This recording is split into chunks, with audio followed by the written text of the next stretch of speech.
confusión. Estas personas pensaban que al Jesús ir con ellos, al hacer la pregunta de por qué los discípulos no se lavaban las manos, estas personas pensaban que Jesús, oye, tienes razón, estos discípulos dicen que son puerquitos, no les gusta lavarse las manos, pero a Jesús eso no le importa.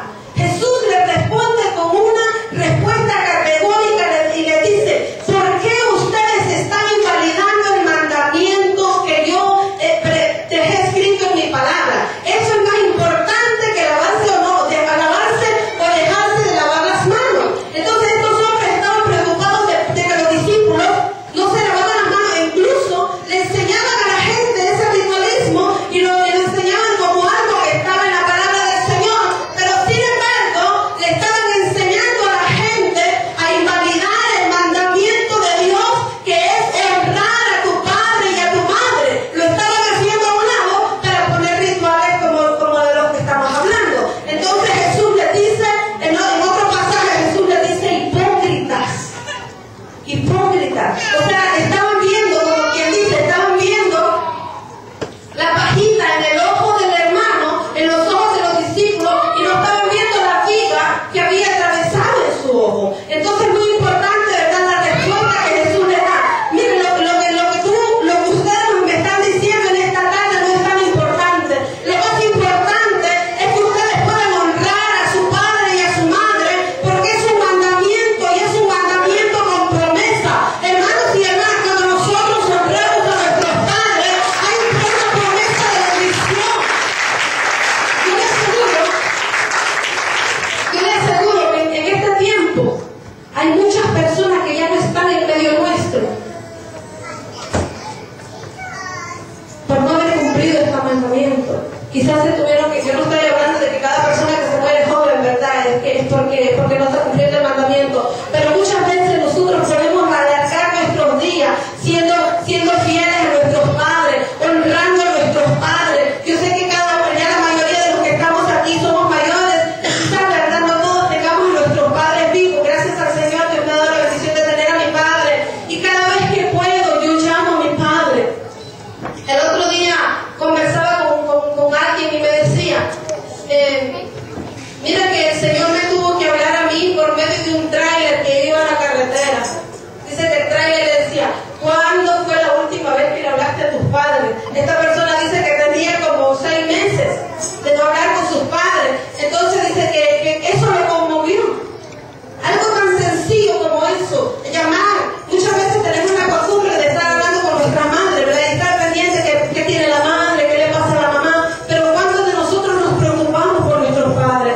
El padre también necesita escuchar la voz de su hijo. ¿A poco usted no se pone contento cuando escucha la voz de su hijo? ¿A poco usted, cuando el niño llega y le dice: papá te amo, no se pone contento? Si usted tiene a su padre, haga esa costumbre. Quizás no tenga dinero para mandarle cada semana, cada mes, pero el hecho de que usted le llame. Cuando yo, por ejemplo, tengo 2 semanas de no hablar con mi padre, él me llama y me dice: hija, estaba desesperado por escuchar tu voz. Quería escuchar tu voz. Eso es lo que simplemente los padres necesitan.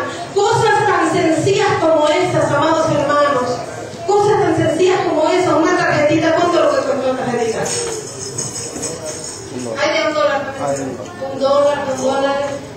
Bueno, los que son de México y Sudamérica creo que tienen la bendición de que hablan muchísimos minutos con $1. La tarjeta de con $2 y $1, pues tiene mucho tiempo, las pueden usar varias veces. A nosotros por solo nos dan como 20 minutos, pero igual, 20 minutos, yo creo que es bastante para que nosotros podamos invertir el tiempo, ¿verdad?, con nuestros padres.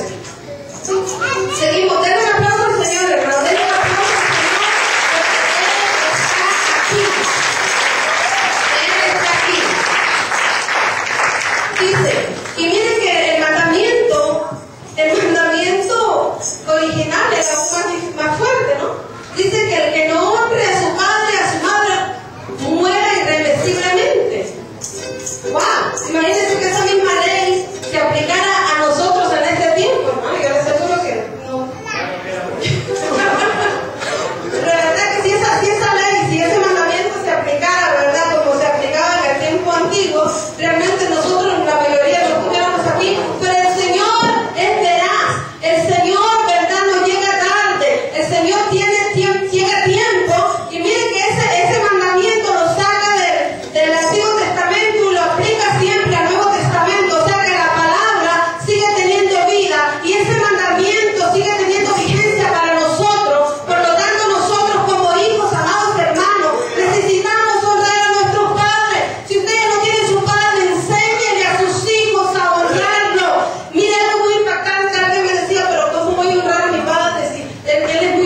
El dinero, todo lo que usted tenga para su padre, para su madre, eso es sagrado, eso es para ellos, eso es una